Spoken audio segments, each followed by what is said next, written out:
Espírito Santo. Amém.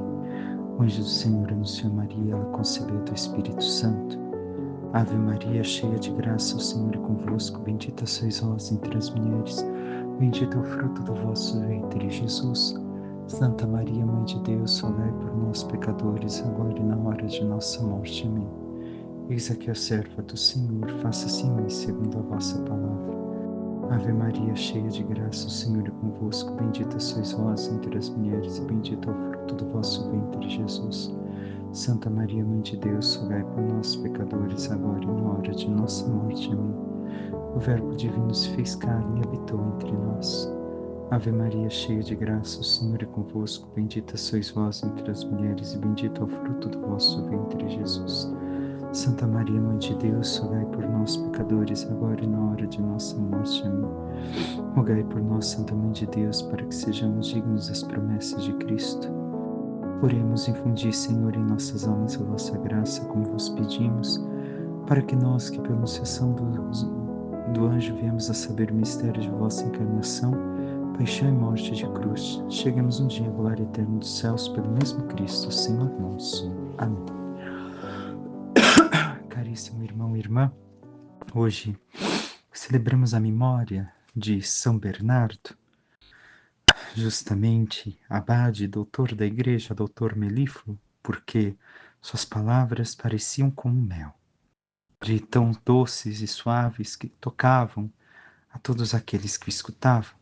Nesta quarta-feira, justamente a leitura proposta é a da quarta-feira da 20ª semana do tempo comum. Porém, mesmo assim, a memória é obrigatória, então a leitura sendo própria do dia, mas não própria do santo, porque para nós não é festa ou solenidade. Meditemos antes a história de São Bernardo, ele que é o grande santo, aquele que tanto amou a Virgem Santíssima e também escreveu. É impossível resumir, como tantos outros santos, a sua vida em pouco tempo, de tanto que escreveu, tudo que realizou. Tenhamos em conta que ele vive na época das cruzadas, convoca as cruzadas e é escutado, apesar das cruzadas não se saírem bem, em especial uma delas que ele convocou. Mas o que acontece em sua vida? Vendo, digamos, o que para aquele tempo parecia ser um pouco já a decadência da vida monástica, ele encontra um monge que havia justamente fundado um mosteiro visando retornar aquilo que era o primordial, o essencial da vida monástica. E este mosteiro já estava, por assim dizer, morrendo de vocações quando ali chega. Ele perde sua mãe na juventude, havia feito seus estudos com grande louvor, e quer viver a vida monástica, entra neste mosteiro, que vive a pobreza, vive a seriedade da vida monástica, tem este retorno à autenticidade da mesma vida, no trabalho, na contemplação, na oração, com duas estrelas fixas para olhar e guiar a sua vida, Jesus e Maria. E assim, o que acontece com Bernardo ao entrar ali, sendo de uma família nobre, seus familiares querem arrancá-lo desta vida, como acontece algumas vezes na vida religiosa, quando os pais não aceitam que os filhos vão para o seminário, para o mosteiro, ou ainda as filhas, e muitas vezes isso acontece. Porém, ao irem buscarem tantas pessoas, e Bernardo começa a falar a cada um deles, e todos, inclusive seu pai, entram para o mosteiro. 22 pessoas. Convence a todos a entrar para a vida religiosa. E todos se colocam ali, a servir ao Senhor. Ao invés de tirarem ele, se convertem e entram para esta mesma vida que Bernardo de Claraval seguia. E assim ele vive ali uma grande vida de penitência. Um de seus baluartes era este. viver a penitência por um simples olhar pecaminoso que ele teve na sua vida, ou sentiu ter tido. Viveu a sua vida inteira em uma profunda penitência. O que mais queria era a salvação de todas as almas. E assim, ao falar, pela graça de Deus e pela total entrega que tinha a Jesus e amor à Santíssima Virgem Maria, o que aconteceu? Convertia inúmeras pessoas. Mas também tenhamos em conta que, ao verem que ele saía na rua, os pais e mães escondiam seus filhos dentro de casa para que não convencessem a ir ao convento. E assim, perto de sua morte, Bernardo de Claraval, com aquele convento que parecia se fechar onde ele havia entrado, fundou 360 mosteiros. E muitas pessoas entraram para a vida religiosa. Ele também colocou 4 graus do amor no caminho para Deus. Primeiro, o amor de si mesmo por si mesmo. Diferente da, digamos assim, da ordem de amores de Santo Agostinho, ele coloca o amor de si mesmo por si mesmo. Onde nós acabamos nos amando por nós mesmos, por nossa vontade, mas percebemos que nos falta algo. E então começa o amor de Deus por si. Ama a Deus. Mas por quê? Porque ele pode me fazer alguma coisa. O amor ainda não é perfeito. Quando a pessoa busca a sua fé, busca a Deus, compreender melhor a palavra, uma vida de intimidade, então aprende o amor de Deus por Deus. Ama a Deus por aquilo que ele é, sem esperar nada em troca, como hoje o Evangelho também vai nos mostrar. E por fim, o último grau do amor é o amor de si por Deus. Se abandona nos braços de Deus e se ama somente para servir a Deus e nada mais. Coisa que também o Evangelho de hoje nos leva, de certa forma, a refletir. Tenhamos esse ponto, por mais que eu não entre nesse aspecto. O Evangelho de hoje nos leva a refletir. E, tendo tudo isso em conta, como nós temos amado a Deus? Por nós mesmos, por aquele que Ele é, amor de nós por Deus, porque simplesmente o que queremos é servi-lo, ou não amamos verdadeiramente a Deus e a nós? Entremos agora nas leituras de hoje. A primeira leitura nós continuamos com a história dos juízes de Israel. Gedeão já morreu no capítulo que ontem lemos a história de Gedeão, o chamado, mas hoje Gedeão já envelheceu, já faleceu e passou seu tempo. Escutemos o que nos diz. Naquele tempo, todos os habitantes de Siquém e os de Bet-Meló se reuniram junto a um carvalho que havia em Siquém e proclamaram o rei a Abimeleque. Informado disso, Joatão foi postar-se no cume do monte Garizim e se pôs a gritar em alta voz, dizendo: Ouvi-me, moradores de Siquém, e que Deus vos ouça. Certa vez as árvores resolveram ungir um rei para reinar sobre elas, e disseram à oliveira: Reina sobre nós. Mas ela respondeu: Iria eu renunciar ao meu azeite, com que se honram os deuses e os homens, para me balançar acima das árvores? Então as árvores disseram à figueira: Vem e reina sobre nós.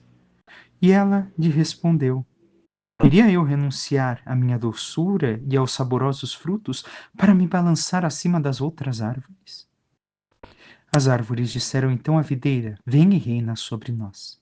E ela lhes respondeu: Iria eu renunciar ao meu vinho que alegra os deuses e os homens para me balançar acima das outras árvores? Por fim, todas as árvores disseram ao espinheiro: Vem tu reinar sobre nós. O espinheiro respondeu-lhes: Se deveras me constituís vosso rei, vinde e repousai à minha sombra. Mas se não o quereis, saia fogo do espinheiro e devore os cedros do Líbano. Uma história que mostra o que para nós? Esta, poderíamos dizer, pequena parábola, o que tem a nos dizer? Vemos que Abimeleque convenceu o povo de Siquém a ungí-lo rei. Ainda não é o tempo dos reis. Ainda estamos no tempo dos juízes. E o que está dizendo, no fundo, essa história? Vamos ver ainda mais alguns aspectos aqui.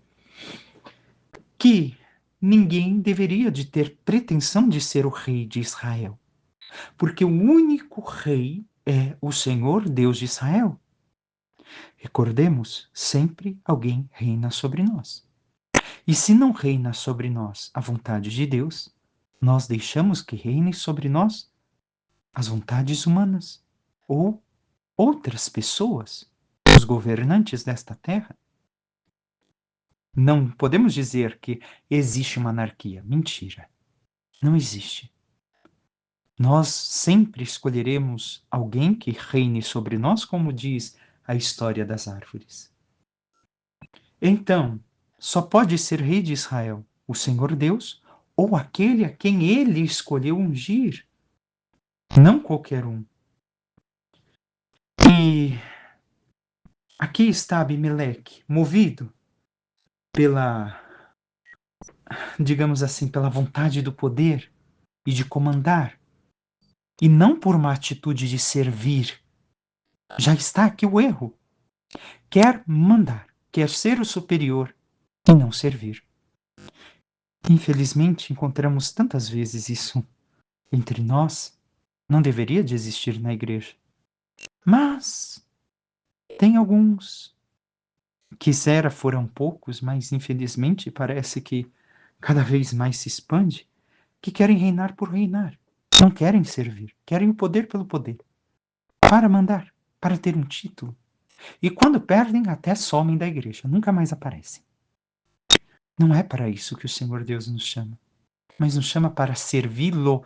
O Evangelho também nos mostrará isso. Ao início, Abimeleque conseguiu, e para conseguir o poder, ele matou até seus próprios irmãos. Conseguiu seduzir o povo de Siquém com seus pensamentos, mas, ao caminhar do tempo, perdeu sua confiança e terminou derrotado, depois de fazer todo o povo sofrer muito, em especial todos aqueles que o fizeram subir ao seu poder. Parece os nossos tempos. Nada diferente debaixo do sol. E essa fábula que Jotam conta, o que nos mostra também que aqueles que têm coisas realmente importantes para fazer, a oliveira, a figueira, a videira, encontram dificuldades para dedicar-se a governar, enquanto os mais inaptos, que é justamente o espinheiro, são aqueles que ambicionam o poder. Abimeleque aqui se contrasta, se contrapõe com os juízes. Estes, escolhidos por Deus, trazem ao povo a salvação e a paz. Aquele, Abimeleque, quis atuar por sua conta e somente trouxe destruição, fogo e morte, como o espinheiro. E aqui o questionamento é: o que temos sido nós? A quem temos escolhido para, por assim dizer, nos ajudar e nos guiar no caminho de Deus? Os espinheiros?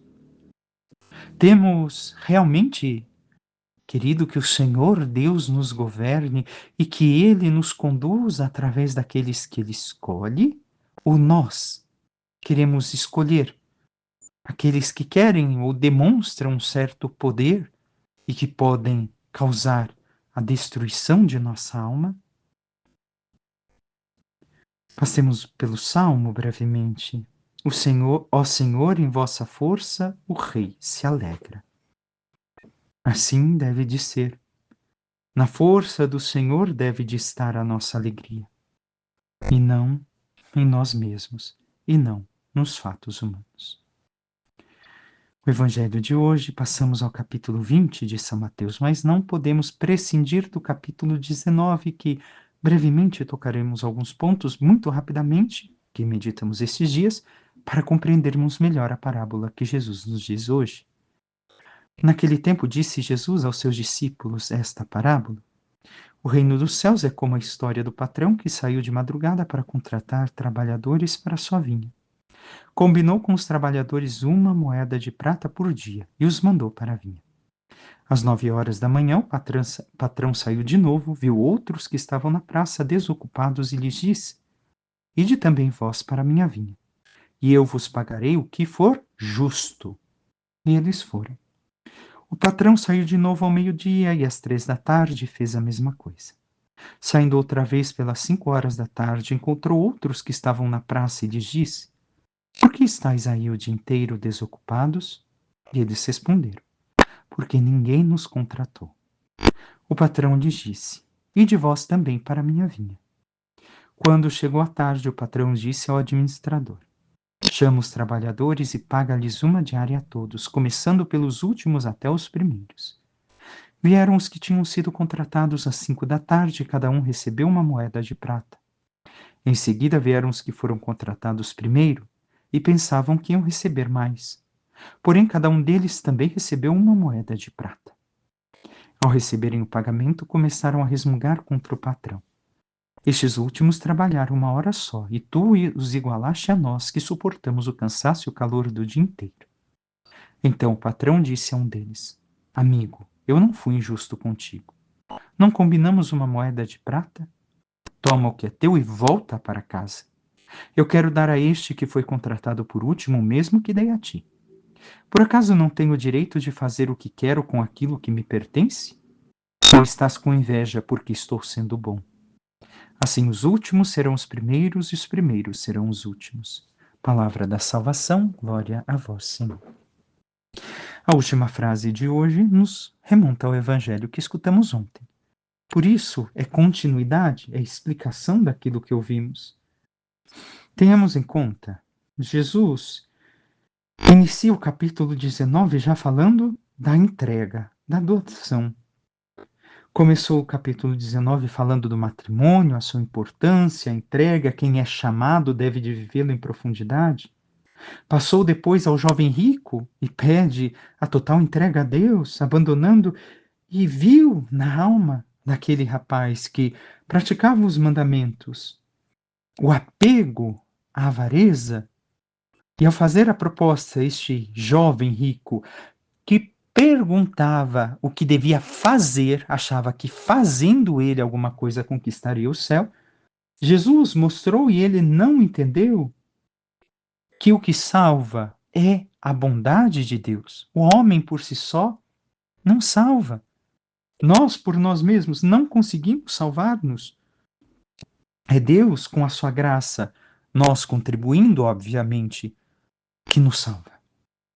Depois, falava do ganhar tudo, ao abandonar tudo por ele aos discípulos, que agora explica todo este ganho com esta parábola.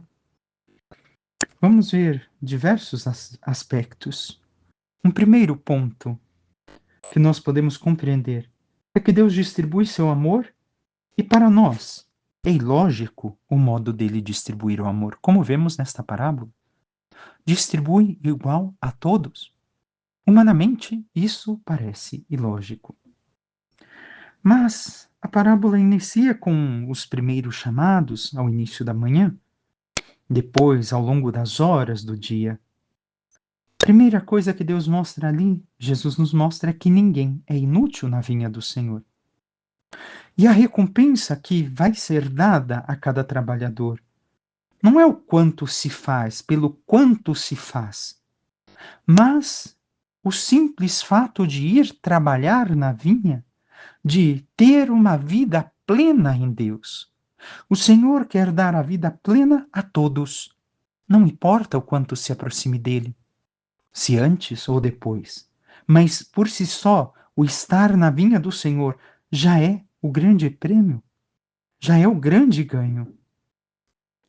Para isso é necessário responder o amor do Pai, acolher o Pai, o seu amor. É a maior recompensa, o estar na vinha. Aqueles que estão na frente são quem? Como veremos ainda um pouco mais adiante, meditaremos ainda sobre isso, são aqueles que chegaram antes, já estão há muito tempo, talvez, na igreja, no caminho da salvação, mas que não se convertem. E olha, tem gente que acha que é convertida, se ilude e não se converte, não muda. Continua arrogante, soberba, mesquinha, ultrajante, ri na cara dos outros, zomba na cara dos outros e ainda se acha, eu estou aqui há tanto tempo, eu faço serviço social, eu faço isso, eu faço aquilo. Não, sinto muito. E estes são aqueles que reclamam por ganharem pouco. Vem o representante da primeira hora, quando o Senhor está pagando primeiro os da última hora e depois os da primeira hora. Vem alguém representar. São aqueles que rejeitam a Jesus. Em especial, o povo da antiga aliança, de Israel, que o rejeitaram. E por que muda? E a última frase do Evangelho também nos diz isso. Os últimos recebem antes e recebem, entre aspas, com o olhar de uma justiça humana, mais do que os primeiros. Porque ali simboliza a posição no reino dos céus. Como somos e fazemos por Cristo. Para os últimos, não importa o que ganham aqui nessa terra. Os que chegam e encontram o amor do Pai, a graça de Cristo, a força do Espírito Santo, se alegram em estar na vinha e não querem mais voltar à praça. Não querem voltar atrás. Então, não se importam com os ganhos terrenos, com que Deus possa me conceder aqui. Mas o serviço que fazem, não fazem para a sua vantagem aqui nesta terra, mas sim para ganhar o reino dos céus. Os primeiros se puseram a trabalhar, mas não amaram o seu trabalho. Estavam na vinha, mas não pertenciam à vinha. Simplesmente faziam como muitos fazem hoje. Para ir para o céu eu vou na missa. Simplesmente isso. Não existia amor. Não interessa o trabalhar na vinha. Mas o que ganha, não importa o amor, não importa o serviço, o importante é o coração, a forma com que fazemos isso. Com a total entrega, amor, caridade para com Deus. E realmente temos agido desta forma, meu irmão, minha irmã. Passemos ainda a outros pontos de reflexão do mesmo texto. O Pai chama os trabalhadores à primeira hora. E o que fala o Senhor? Que pagará uma moeda de prata. A segunda hora, ele fala: eu vos pagarei o que for justo. O que ele achar justo. Não diz o quanto vai pagar a partir dali. E assim foi sucessivamente. Vos pagarei o que for justo. Então, ele paga a cada um uma moeda de prata. E vem a queixa, que parece justa, humanamente é justa. Mas o pai diz: eu quero pagar uma moeda de prata. Ele não dá justificativa. Ele quer. Não importa para ele. Ele não está sendo injusto. E ele é duro porque ele fala: toma o que é teu e volta para casa. Para aquele que o questionou. Volta para casa. Não fica aqui na minha vinha. Se é isso que você quer, por que você está aqui? Você quer somente o lucro? Você quer somente as coisas que te satisfaçam? E não aquilo que combinamos? E não aquilo que eu quero dar? Então o pai disse: eu quero dar a este que foi contratado por último mesmo que a ti. Ele quer. Não importa. É ele quem dá. Ele é o dono de tudo. E logo depois, ele falou: estás com inveja. A tradução mais correta seria: ou estás com um olhar mau porque estou sendo bom. Estás me vendo mal, me olhando como mal porque estou sendo bom. Vejamos, o Pai é bom, é pura bondade. Ele se revela como o dono da bondade, que dá. Ele dá quanto ele quer, como ele quer, quando ele quer. Recordemos o que nos diz as Escrituras.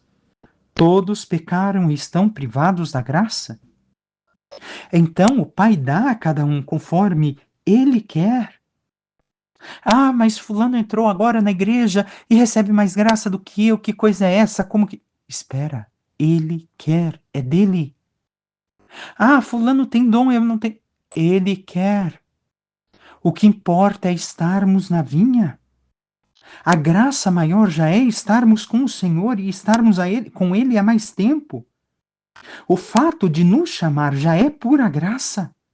De estarmos com Ele é pura graça. De convivermos, de conhecermos, de servi-lo, de amá-lo, de conhecê-lo ainda mais profundamente, de ter intimidade com Ele é pura graça.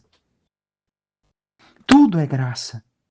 É privilégio termos chegado mais cedo que os demais se estamos há mais tempo na fé. De estarmos mais tempo com Ele, de conhecê-lo melhor, de viver melhor o que Ele nos ensina. Se não se entende isso, o que é bom para quem não entende é a vagabundagem, como os homens do texto. Esses que chegaram primeiro eram homens, esses homens eram vagabundos trabalhando, porque não tinham a mentalidade de quem queria trabalhar, de quem queria amar a Deus, de quem queria estar com Ele. Simplesmente calhou deles estarem ali e, bem, me chamou, eu estou aqui, e não tem amor ao que fazem. São vagabundos que trabalham. E se nós não compreendemos este privilégio de estarmos com o Senhor há mais tempo, nós somos assim. Quem recebe nova natureza, como aqueles da última hora, não sabe nem voltar no meio da praça, não sabe mais o caminho de volta. É uma vantagem estar com Ele há mais tempo. E nós, assim temos vivido. Nos alegramos porque o Senhor nos dá essa graça de estarmos com Ele. Não importa o que vou ganhar de bem, de graça nesta vida. O que importa, Pai, é te servir, é salvar as almas, é conhecer o caminho da salvação, é buscar a minha salvação em Ti, é viver os sacramentos, é te amar. Somos assim, alegres.